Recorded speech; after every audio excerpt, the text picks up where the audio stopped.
नमस्कार दोस्तों, इस वीडियो में राजस्थान की प्रमुख विभूतियाँ और प्रमुख गौरव की से संबंधित टॉपिक पर ये वीडियो है, जो कि रीट लेवल फर्स्ट का नया जो सिलेबस जोड़ा है उस सिलेबस का टॉपिक है। दोस्तों, यदि आप चैनल पर नए हैं तो चैनल को सब्सक्राइब कर दें, और यदि आपको इस वीडियो का PDF चाहिए तो ये टेलीग्राम चैनल है @educationplanet। इस पर आपको इस वीडियो का PDF आपको यहाँ पे मिल जाएगा, तो उसके लिए आप इस चैनल पर विजिट ज़रूर करें। तो चलिए इस वीडियो को शुरू करते हैं। सबसे पहले राजस्थान के प्रमुख विभूतियों में सीताराम लालस। सीताराम लालस का जन्म 29 दिसंबर 1908 को हुआ तथा इनकी मृत्यु 29 दिसंबर 1986 को हुई। उन्होंने राजस्थानी भाषा का पहला शब्दकोश निर्मित किया, जिसका नाम था राजस्थानी शब्दकोश। ये आपको यहाँ दिख रहा होगा। उन्होंने राजस्थानी हिंदी व्रतकोश की भी रचना की। ये जोधपुर के मूल निवासी थे। एनसाइक्लोपीडिया ऑफ ब्रिटेनिका में सीताराम लालस को राजस्थानी जुबान की मिसाल कहा गया। यहाँ पे प्रश्न बनता है कि राजस्थानी जुबान की मिसाल किसको कहा गया, तो इसका जवाब होगा सीताराम लालस। या फिर सीताराम लालस को एनसाइक्लोपीडिया ऑफ ब्रिटेनिका में किस नाम से जाना गया, तो वो होगी राजस्थानी जुबान की मिसाल। राजस्थान सरकार ने सीताराम लालस को पद्मश्री पुरस्कार से सम्मानित किया। इन्होंने राजस्थानी भाषा के वृद्ध शब्दकोश, राजस्थानी हिंदी वृत्त कोश, जिसको वृहद शब्दकोश की रचना की, जिसमें 2 लाख से भी ज़्यादा शब्द हैं। यह विश्व का सबसे बड़ा शब्दकोश है।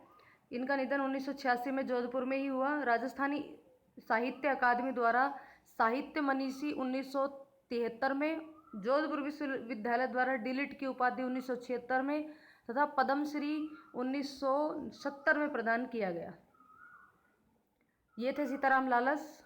अब नेक्स्ट हम बात करेंगे अमृता देवी।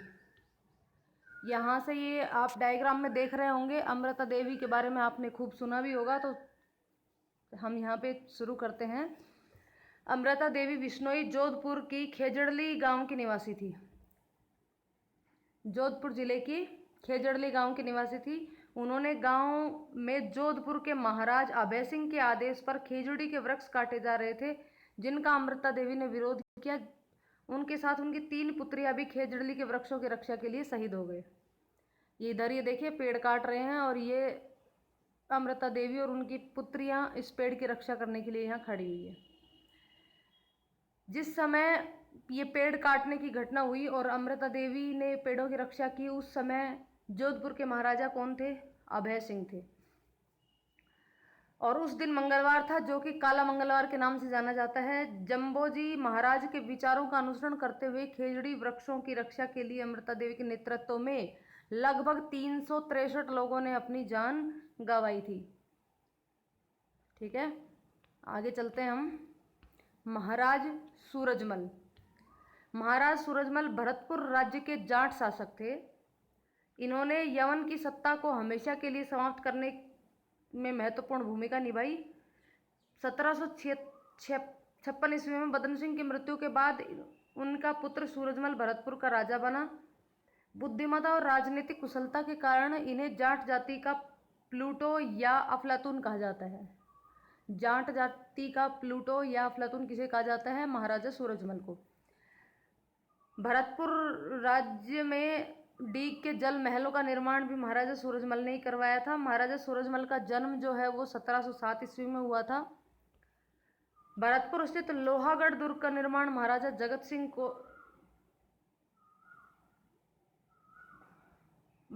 सिंह को 2003 में भारत सरकार द्वारा कला के क्षेत्र में पद्म विभूषण सम्मानित किया तथा 1733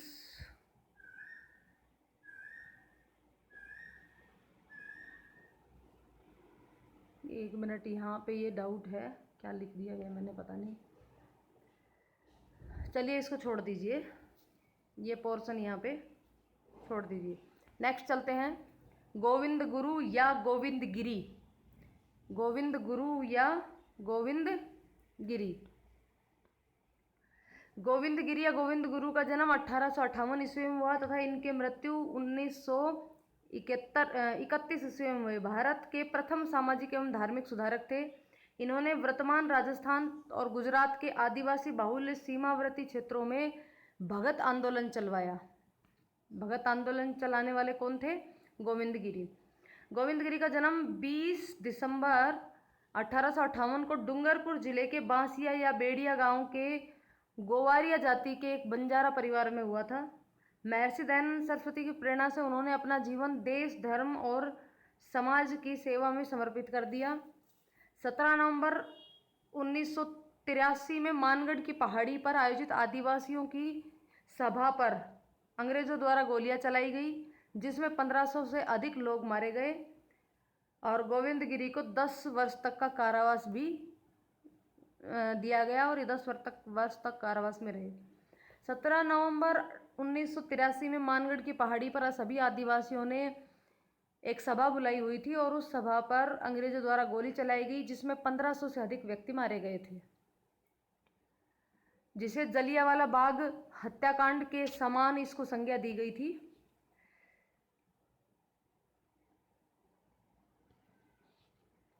नेक्स्ट है आचार्य भिक्षु, जिनका जन्म 1726 ईस्वी में तथा इनकी मृत्यु 1803 ईस्वी में हुई। जैन धर्म के 13 पंथ संप्रदाय के संस्थापक हैं एवं प्रथम आचार्य भी हैं। ये जैन धर्म के 13 पंथ संप्रदाय के संपादक और प्रथम आचार्य हैं। आचार्य भिक्षु का जन्म मारवाड़ के कंटालिया ग्राम में आषाढ़ शुक्ल त्रयोदशी विक्रम संवत 1783 को हुआ। वे 25 वर्ष की आयु में जैन आचार्य रघुनाथ जी के संप्रदाय में मुनि हो गए थे। आचार्य भिक्षु ने राजस्थानी भाषा में प्रचलित साहित्य का लेखन किया। आचार्य भिक्षु ने 13 पंथ संप्रदाय की स्थापना की। पाली जिले के सिरियारी में इनका निधन हो गया था। उस समय वह 13 संतों, 13 अनुयायी और 13 बुनियादी नियम थे, जिसे 13 पंथ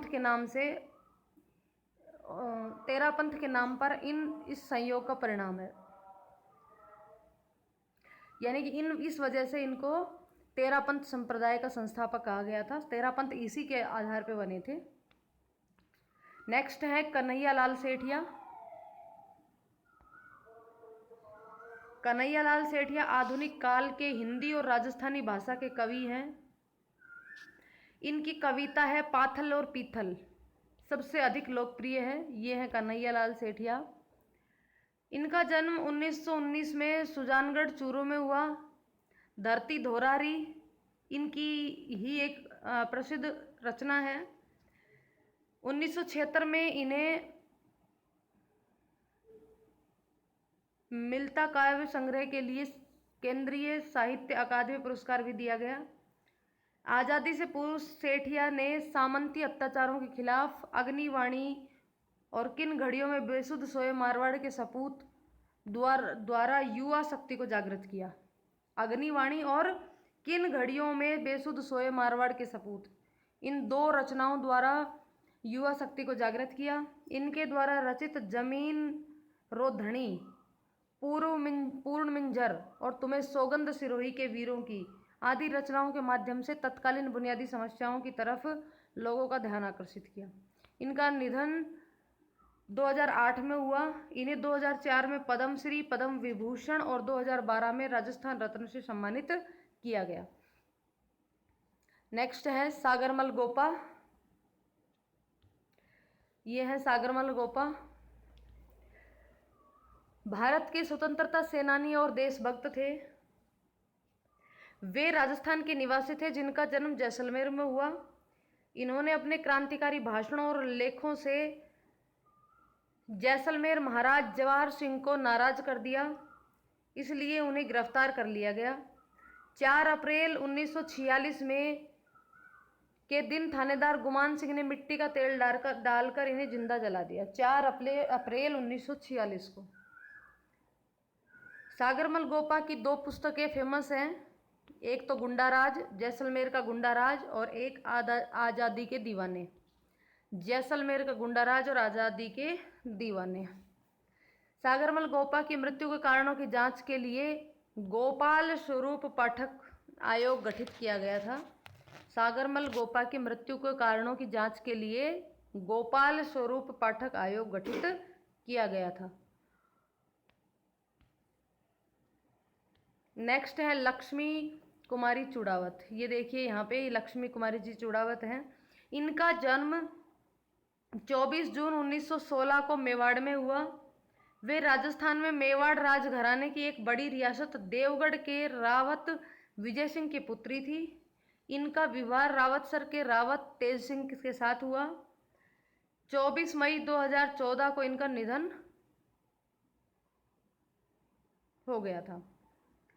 इन्होंने राजस्थानी भाषा को मान्यता दिलाने का भरसक प्रयास किया। वे भारतीय राष्ट्रीय कांग्रेस की सदस्य भी रही और इन्हें देवगढ़ विधानसभा का 1962 से 1971 तक प्रतिनिधित्व किया। यानी कि ये कांग्रेस की सदस्य थी और विधायक भी रही हैं। ये 2012 से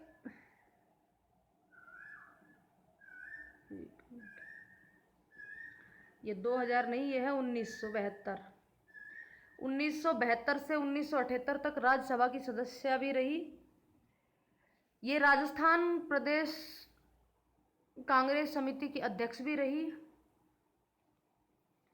इन्हें राजस्थानी साहित्य में इनके योगदान के लिए 1984 में इन्हें पद्मश्री सम्मान से सम्मानित किया गया। इसी तरह इन्हें साहित्य महोपाध्याय हिंदी साहित्य सम्मेलन प्रयाग राजस्थान रत्न टेसिटरी गोल्ड अवार्ड, महाराणा कुंभा पुरस्कार, सोवियत लैंड नेहरू अवार्ड आदि से इनको पुरस्कृत किया गया। इन्होंने राजस्थानी और हिंदी में अनेक पुस्तकों की रचना की। कौन कौन सी थी पुस्तकें?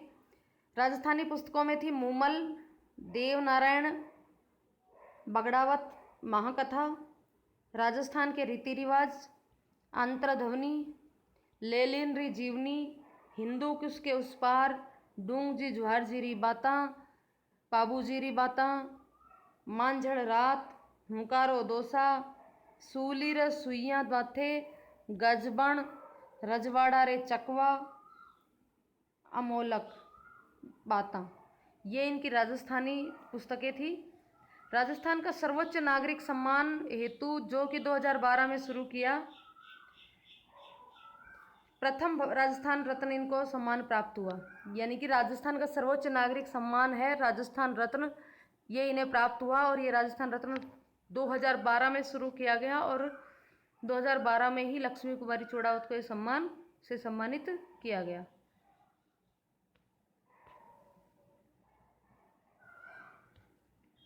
फ्रांसिस स्टेफर्ट ने फ्रांस पर्दा टू द पीपल नाम से इनकी जीवनी लिखी, जिन्होंने 1958 में जापान के हिरोशिमा में हुए विश्व शांति सम्मेलन में भाग लिया। किसने भाग लिया? लक्ष्मी कुमारी चूड़ावत ने। इन्होंने अमेरिका की शिकागो यूनिवर्सिटी में राजस्थान के वस्त्र आभूषणों पर व्याख्यान दिया। न्यूयॉर्क में हुए राष्ट्रीय संघ के निशस्त्रीकरण सम्मेलन में भी इन्होंने भारत का प्रतिनिधित्व किया। इन्हें रूसी कथाओं की राजस्थानी अनुवाद गजबण के लिए सोवियत लैंड रूस पुरस्कार भी दिया गया। तो ये सब बातें थी लक्ष्मी कुमारी चूड़ावत के बारे में। अब हम बात कर लेते हैं जगजीत सिंह के बारे में। तो ये गज़ल गायक है जगजीत सिंह। इनका जन्म 8 फरवरी 1941 को हुआ। इनका बचपन का नाम जगमोहन था। इनकी मृत्यु 10 अक्टूबर 2011 में 70 वर्ष की उम्र में हुई। मुंबई महाराष्ट्र भारत शैलिया गज़ल, शास्त्रीय लोक भक्ति, संगीतकार, गायक, संगीत निर्देशन, सक्रियतावादी, उद्योगपति, हारमोनियम, तानपुरा, पियानो,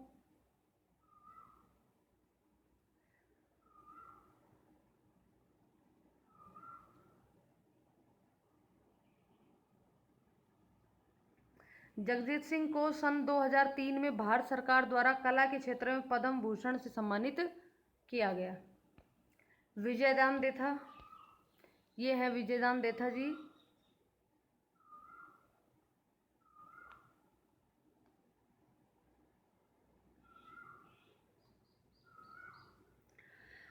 विजयदान देथा का जन्म जोधपुर के बोरुंदा गांव में हुआ।